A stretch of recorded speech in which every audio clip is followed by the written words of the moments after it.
বিসমিল্লাহিররহমানিররহিম।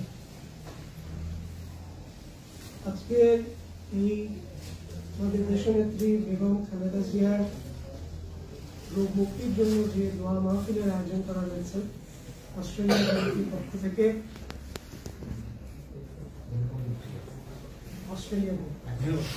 বিএনপির পক্ষ থেকে এখানে আপনাদের সিডনিতে আপনারা আছেন, মেলবোর্নে আছেন, অন্যান্য টেলিভিশনেরা আছেন, সব জায়গাতেই আপনাদের উপস্থিতি আমি দেখতে পাচ্ছি। তো আজকের এইখানকার দোয়া মাহফিলের সম্মানিত সভাপতি উপস্থিত আছেন আমাদের চাঁদপুর জেলার ভাইস প্রেসিডেন্ট শকুর পাটোয়ারি ভাই, আমাদের আন্তর্জাতিক বিষয়ক সম্পাদক রাশেদুল হক, আপনাদের এখানকার বিএনপির নির্বাচিত সাধারণ সম্পাদক হাজার আলী ভাই এবং যুবদল, ছাত্রদল, স্বেচ্ছাসেবক দল, মহিলা দল এবং অন্যান্য যারা আপনারা আছেন, আপনাদের প্রত্যেককে অন্তরের অন্তঃস্থল থেকে ধন্যবাদ দিয়ে আমি শুরু করতে চাই। এই জন্য আজকে এই বিদেশে বসে এই এত দূরে দেশের থেকে এসে আপনাদের কারোই রাজনীতি করার কোনো প্রয়োজনই ছিল না, কোনো দরকার ছিল না, কিন্তু তারপরেও আপনারা দেশের টানে, দলের টানে আপনারা আজকে এখানে আমরা সমবেত হয়েছি। আজকে আসলে দর্শন, নিজেদের দর্শনের জন্য আমাদের যে কাম, এটা একটা অস্পৃশ্য ব্যাপার। এরকম যে আজকে যখন আপনি এই অস্ট্রেলিয়ায় বসে আছেন, তারপরেও যদি আপনি শুনেন যে বাংলাদেশে তেঁতুলিয়ার এক প্রান্তে আমাদের ছাত্র দলের একটা ছেলের কোনো ক্ষতি হয়েছে, বা টেকনাফের এক প্রান্তে আমাদের একটা দলের ছেলের কোনো কষ্ট হয়েছে, তাহলে কিন্তু আপনি এখান থেকে বসেও কষ্ট পাবেন। এই আত্মার যে সম্পর্ক আমাদের, এই জন্যই আজকে আমরা এখানে একত্রিত হয়েছি এবং আমাদের নেত্রীর সঙ্গে আমাদের এই গানটা এরকম আত্মার একটা গান। আজকে আমাদের দেশনেত্রী বেগম খালেদা জিয়ার যে অবস্থা, তাকে যে বন্দি করে রাখা হয়েছে জোর করে মিথ্যা মামলা দিয়ে, তার বিরুদ্ধে 36টা মামলা আছে, 2টা মামলাতে তার রায় হয়েছে, একটাতে 5 বছর ছিল, এটা হাইকোর্টে একজন বিচারপতি বাড়িয়ে তাকে 10 বছর করেছেন, আর একটা 7 বছর থেকে ওনারা সেভাবেই রেখেছেন, শুনানি চলছে। আমি আপনাদেরকে এইটুকু বলতে চাই, আসলে আপনাদের বেগম খালেদা জিয়া সম্পর্কে আমার নতুন করে বলার কিছু নাই, কিন্তু তাকে এত ভয় পাওয়ার কারণটা কি, এইটা একটু আমি আপনাদেরকে আবার মনে করিয়ে দিতে চাই। বেগম খালেদা জিয়া শহীদ জিয়ার সহধর্মিণী, শহীদ জিয়া বাংলাদেশের স্বাধীনতার ঘোষক, এটা নিয়ে আমাদের মনে কোনো সন্দেহ নাই।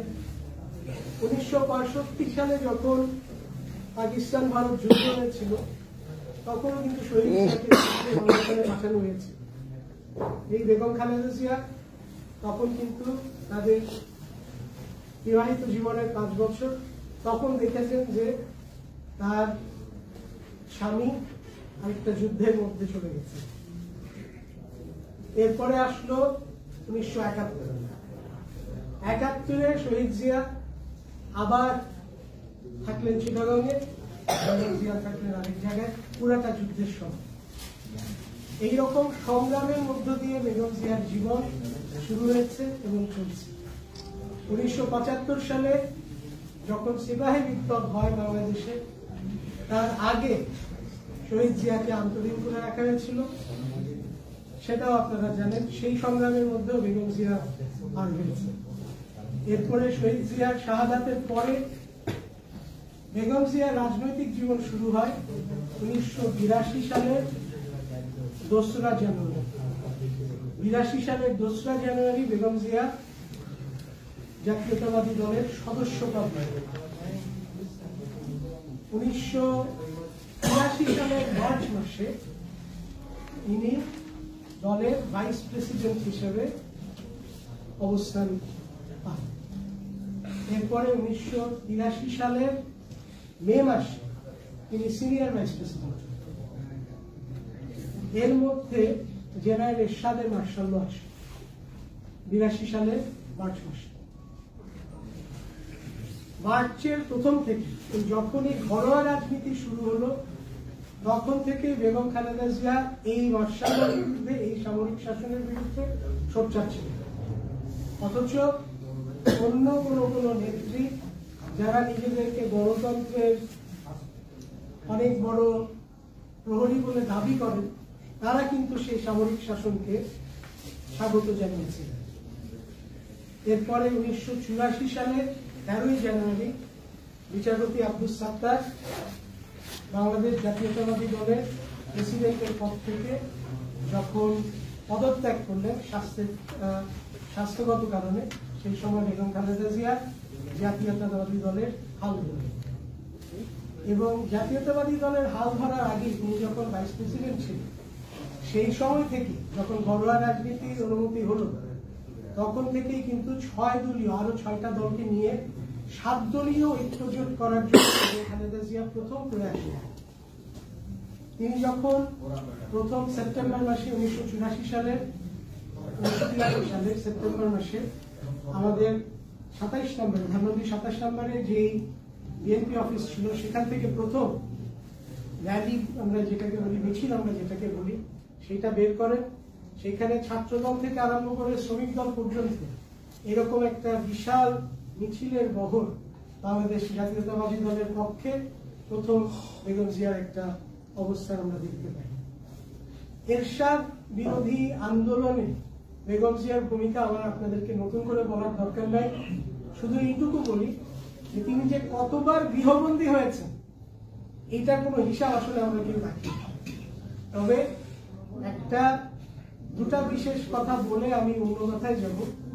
সেটা হলো যে 1987 সালে বেগম জিয়াকে হোটেল কুরবানি থেকে আটক করা হয় এবং তারপরে তিনি যখন মুক্তি পান তখন তিনি একটা কথা বলেছিলেন যে আমার যদি মৃত্যুও হয় তবুও আমি বাংলাদেশকে এই এরশাদ মুক্ত করে ছাড়ব ইনশাআল্লাহ। এইটা হচ্ছে বেগম খালেদা জিয়ার ডেডিকেশন বা বেগম খালেদা জিয়ার যে গণতন্ত্রের প্রতি তার যে একটা চিরস্থায়ী একটা বিশ্বাস, সেই বিশ্বাসের জায়গা থেকেই তিনি সংগ্রাম করে দিয়েছেন। এবং 1986 সালে আমরা এটা জানি যে জাতীয় বেঈমান বলে চিহ্নিত যিনি আওয়ামী লীগের প্রধান, তিনি যখন বলেছেন যে যারা নির্বাচন করবে তারা জাতীয় বেঈমান হবে। তো সেটা আমি বলতে চাইনি, আসল কথা যেটা বলতে চাচ্ছিলাম, তখন কারা কারা 86 সালে নির্বাচনে অংশগ্রহণ করেছিল এইটা আপনাদেরকে মনে করে দেওয়ার জন্য। বেগম খালেদা জিয়া নির্বাচন করলেন না এবং বাংলাদেশের বেশিরভাগ রাজনৈতিক দল নির্বাচন করলেন না। নির্বাচন করলেন কারা? আজকে যারা জোর করে বাংলাদেশের ক্ষমতায় আছে এই দলটা, জামায়াতে ইসলাম এবং বাংলাদেশের কমিউনিস্ট পার্টি, এই দলগুলো। আজকে কথা হচ্ছে যে আপনারা যেহেতু এইখানে আছেন, আমি আপনাদেরকে এই কথাটা বলতে চাই, আপনাদের অস্ট্রেলিয়া বিএনপির ভূমিকা অত্যন্ত অত্যন্ত প্রশংসনীয়।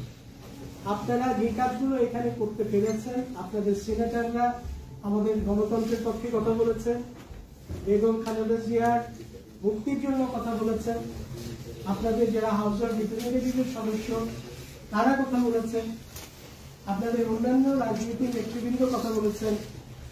আমি আসলে আপনাদের কাছে আমাদের চাওয়া এতটুকু হতে পারে যে আপনারা এটাকে আরো জোরদার করতে পারেন। আপনারা লিবারেল পার্টির সঙ্গে, আপনারা লেবার পার্টির সঙ্গে আপনাদের সংযোগ আছে আমরা জানি, আপনারা তাদের সঙ্গে সংযোগটা আরো বেশি করে অনুগ্রহ করে স্থাপন করুন। কারণটা হচ্ছে এখনকার রাজনীতি, বিশ্বের যে রাজনীতি, সেখানে আন্তর্জাতিক রাজনীতি একটা ছোট ভূমিকা হলেও পালন করে। আপনার বাংলাদেশে যেমন গত 1.5 বছর ধরে 2 বছর ধরে আমরা একটা কথা কিন্তু মাঠে বারবার বলছি যে আমেরিকা যুক্তরাষ্ট্রের র্যাবের উপরে স্যাংশন আসলো 2021 সালে। তারপর থেকে মানুষজনের মধ্যে একটা ধারণা যে আমেরিকা যুক্তরাষ্ট্র বাংলাদেশের গণতন্ত্র স্থাপনে করে দেবে। এই কথাটা আমরা রাজনৈতিক মাঠে বারবার বলেছি যে আসলে আন্তর্জাতিক বিশ্ব আপনাকে সহায়তা করতে পারে ওটুকুই, যে আপনার জন্য একটা বক্তব্য দিতে পারে, কিন্তু আসল কাজটা আমাদেরকে করতে হবে। আমরা মাঠে যারা আছি, শুকুর ভাই যেটা বলেছেন আমি সম্পূর্ণভাবে একমত। আমরা মিছিল করে গেছি, বেগম খালেদা জিয়া যেদিন অন্তরীণ হন 8ই ফেব্রুয়ারি 2018 সালে, ওনার গাড়ি বহরের সঙ্গে আমি গেছিলাম। আমি দেখেছি আমাদের ছাত্র দলের ছেলেরা মিছিল করেছে যে আমার নেত্রী, আমার মা বন্দী হতে দেব না, এরকম অনেক মিছিল আমরা করেছি। কিন্তু আমরা আসলে ম্যাডামের জন্য কতটুকু করতে পেরেছি, সেই প্রশ্নটা যদি আমরা আমাদেরকে করি, এটার উত্তর আমাদের কাছেই আছে, এটা অন্য কাউকে আসলে বলে দিতে হয় না। আওয়ামী লীগের যে অত্যাচার, যে অবিচার, এটা কোনো সীমানা নেই। আপনারা এই দেশে আছেন যারা, এবং অনেকেই দেশে অত্যাচারিত হয়ে এখানে চলে এসেছেন, আপনাদের ধারণা আছে। আমি দু একটা ছোট উদাহরণ দিতে পারি আপনাদের।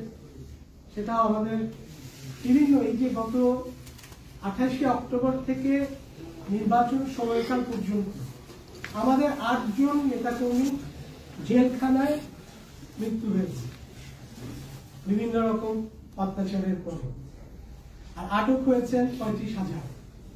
তো আসলে তারা গ্রামে গঞ্জে রাত 3টার সময় একটা কৃষকের বাসায় যদি যে উপস্থিত হয় পুলিশ, সেক্ষেত্রে আপনার মানুষের খুব অসহায় একটা অবস্থা তৈরি হয়।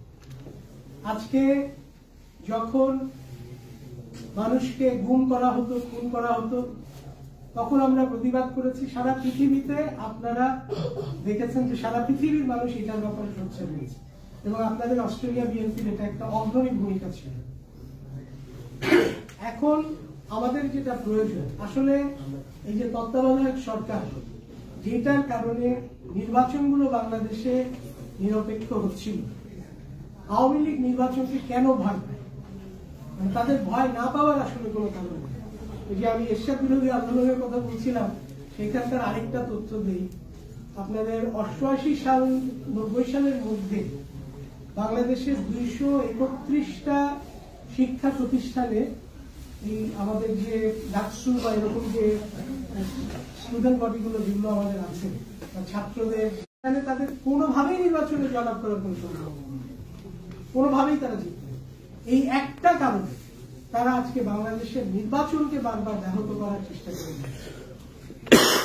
আর আমাদের কাজটা হচ্ছে একটা সুষ্ঠু নির্বাচন কিভাবে আমরা নিতে পারি, যাতে আমরা বেগম খালেদা জিয়ার মুক্তি, একটা সুবিচারের ব্যবস্থা করতে পারি। যে আমরা আজকে আমাদের নেতা তারেক রহমানকে আজকে 2008 সাল থেকে তিনি দেশের বাইরে, তিনি আসতে পারছেন না, তার নামে মিথ্যা মামলা করে তাকে মিথ্যাভাবে তার বিরুদ্ধে রায় দিয়ে দেওয়া হয়েছে। তো আজকে যখন এইরকম পরিস্থিতি, তখন তারা জানে যে একটা নির্বাচিত সরকার যদি আসে এই দেশে, তাহলে এই যে তাদের যে এতদিনের মিথ্যাচার, এই মিথ্যাচারগুলো কিছুই থাকে না। এবং এই মিথ্যাচারকে ধরে রাখার জন্যই তারা এবং তাদের দেশে এবং দেশের বাইরে যারা দোষর আছেন, তারা এটা চেষ্টা করে যাচ্ছে এবং তারা যাবে। কারণ নির্বাচন তারা কখনোই জিততে পারবে না যদি একটা সুষ্ঠু ও নিরপেক্ষ নির্বাচন হয়। সেই কারণে তত্ত্বাবধায়ক সরকার ব্যবস্থাও তারা বাতিল করেছে, এবং এটাকে কোর্টের দ্বারা, এটা আইনের মাধ্যমেও তারা চেষ্টা করেছেন যাতে এটাকে অবৈধ বলা যায় ইত্যাদি। তো এই আলোচনাগুলো অনেক লম্বা আলোচনা, আমি অতগুলো আলোচনায় গেলাম না। আমি খালি আপনাদেরকে এইটুকু বলে এখন শেষ করতে চাই যে আপনারা যে কাজটা করছেন সেই জন্য আপনাদেরকে আবার আমি ধন্যবাদ জানাতে চাই। আপনাদের আগামীতে যে 20 তারিখে যে আমি অনুষ্ঠানের কথা শুনলাম, এটা অত্যন্ত একটা প্রশংসার ব্যাপার যে একটা সিলেটে বসে আমাদের দেশের সম্পর্কে আলোচনা হবে, দেশের অবস্থার সম্পর্কে। এটা নিশ্চয়ই আপনারা অনেকদিন চেষ্টা করে এটা করেছেন। কাজে এই পরিস্থিতিতে আপনারা যদি এই কাজগুলো, এই কার্যক্রমগুলো আপনারা যদি অব্যাহত রাখেন, আমি বিশ্বাস করি ইনশাআল্লাহ সারা পৃথিবীতে একটা যে জনমতের তৈরি হয়েছে, এখন আপনার পৃথিবীর যে কয়েকজন স্বৈরশাসক আছে শেখ হাসিনা তাদের মধ্যে নাম নিয়ে নিয়েছেন, রেজিস্টার করে ফেলেছেন। কাজেই এখন আপনি যদি বর্তমান পৃথিবীর 5 জন স্বৈরশাসকের নাম বলেন, তাদের মধ্যে শেখ হাসিনা। এটা নিয়ে সারা পৃথিবীর কারো মনের মধ্যে কোনো সন্দেহ নেই। এটা তারা নিজেরাই করেছে। আজকে গণতন্ত্রের কথা বলে তারা বাংলাদেশের যে অর্থনৈতিক অবস্থা তৈরি করেছে, বাংলাদেশের অর্থনীতি, আমি অর্থনীতিবিদ না, কিন্তু আমি আপনাদেরকে এইটুকু বলি, বাংলাদেশের অর্থনীতি এরকম বিপর্যয় কখনো ছিল কিনা স্বাধীনতা উত্তরকালে অল্প কিছু সময় ছাড়া, আর এখন যে পরিস্থিতি, এইটা ছাড়া আমাদের যথেষ্ট সন্দেহ আছে। আজকে আমাদের দেশটাকে রক্ষা করতে গেলে, আমাদের নেত্রীকে রক্ষা করতে গেলে আমাদের আমরা অবশ্যই দোয়া করবো। আপনারা আমাদের সবার জন্য দোয়া করবেন। দেশে যারা আমরা আছি, আমরা যাতে আমাদের দায়িত্বটুকু সঠিকভাবে পালন করতে পারি। আমরা যদি আমাদের দায়িত্বটুকু সঠিকভাবে পালন করতে পারি, তাহলে আমি বিশ্বাস করি ইনশাআল্লাহ এবং খালেদা জিয়ার মুক্তি, দেশ নায়ক তারেক রহমানের দেশে ফিরে আসা এবং প্রধানমন্ত্রী হওয়া সবকিছু ইনশাআল্লাহ সম্ভব হবে। এইটুকু বলে আমি আজকে আপনাদের কাছ থেকে বিদায় নিচ্ছি। আমি আসলে একটা ব্যক্তিগত সফরে এখানে এসেছি, আপনাদের এখানে আমার আসার কথা ছিল না, আপনারা এখানে আসার সুযোগ করে দিয়েছেন, আমাকে কথা বলার সুযোগ দিয়েছেন, এই জন্য আপনাদেরকে আবার ধন্যবাদ জানিয়ে আমি শেষ করছি। আল্লাহ হাফেজ। বাংলাদেশ জিন্দাবাদ, শহীদ জিয়া অমর হোক এবং খালেদা জিয়া জিন্দাবাদ, দেশ নায়ক তারেক রহমান জিন্দাবাদ। আসসালামু আলাইকুম।